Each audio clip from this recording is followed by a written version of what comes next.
Half the world's grain goes into feed. That's not a moral claim, it's a system problem. Livestock can turn inedible materials into nutrient-dense foods, but when markets get tight, feeding edible grain to animals can squeeze what's available for people.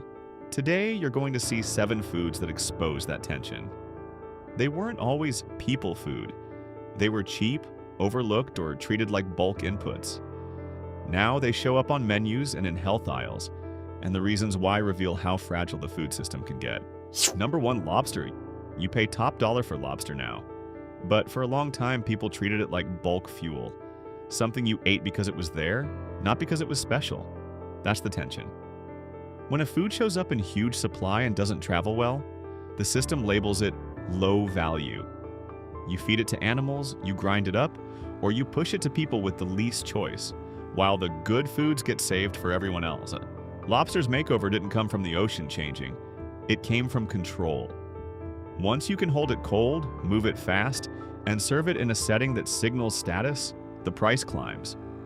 Logistics adds value the way a lock adds value to a bike. Same bike, different access.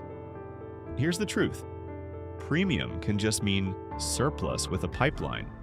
So when a food flips from discard to delicacy, ask what changed: biology or the supply chain? Number 2, oysters. Oysters don't just live in the ocean, they filter it. That's why they pack nutrients, but it's also why safety is the whole story. When the water is dirty, oysters can hold on to what you don't want. Germs, pollutants, the mess you can't see. Eating them raw can turn dinner into a sick day, and for seniors, that risk hits harder. So what changed? Cleaner cities didn't always mean cleaner bays. Add habitat loss, closures, and tight food safety rules, and oysters stop being casual calories and become controlled indulgence. And here's the circularity piece. They grow without grain feed. But that only works when you protect the water. Bottom line, you're buying monitoring, cold chain, and a clean lease. Number 3, crawfish. Crawfish looks like party food now.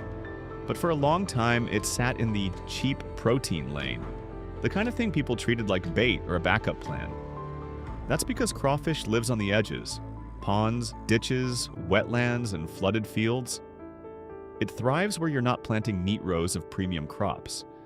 So it becomes a use what's already here animal, until demand shows up and starts putting a price tag on the whole ecosystem. In mixed farming setups, especially around rice-style water management, crawfish can slot into the same landscape.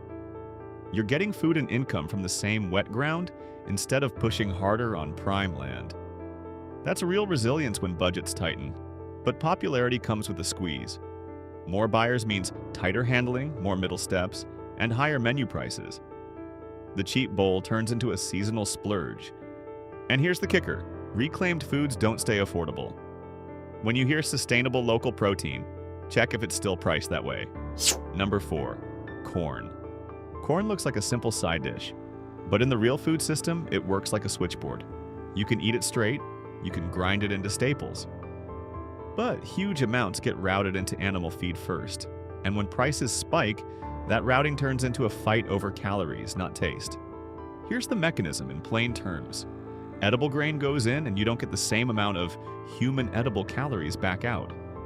You do get nutrient-dense food in return because animals concentrate protein and key micronutrients people often miss, like iron, zinc, vitamin A, calcium, and B12.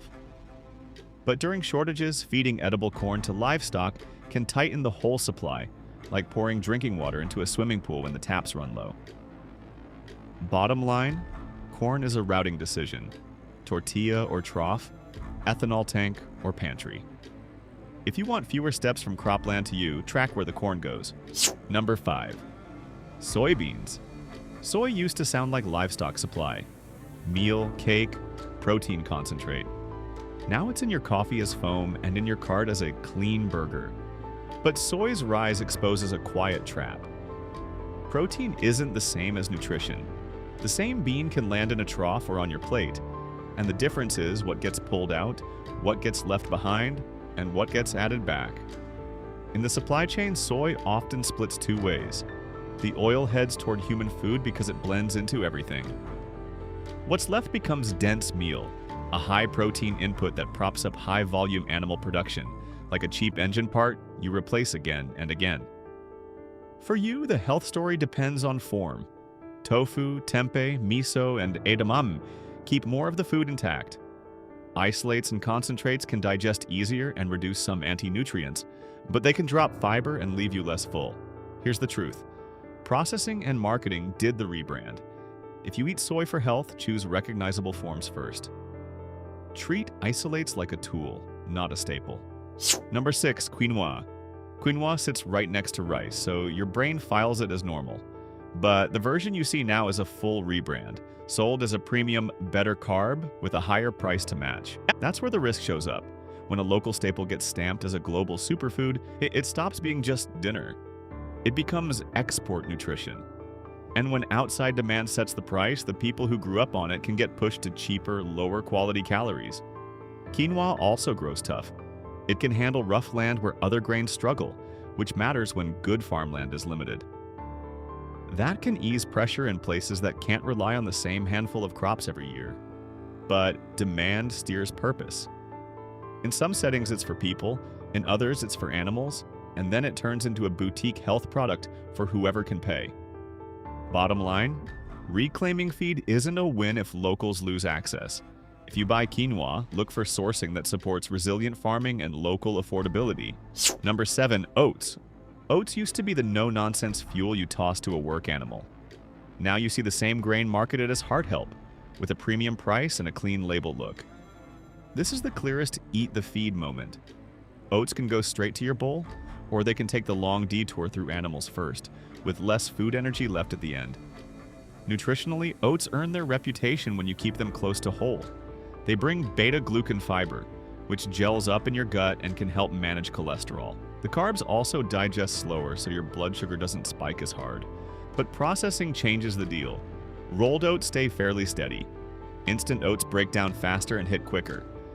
Oat milk can be fine, but it often comes with added sugar and a thin fiber payoff, like watered-down plaster instead of a solid wall.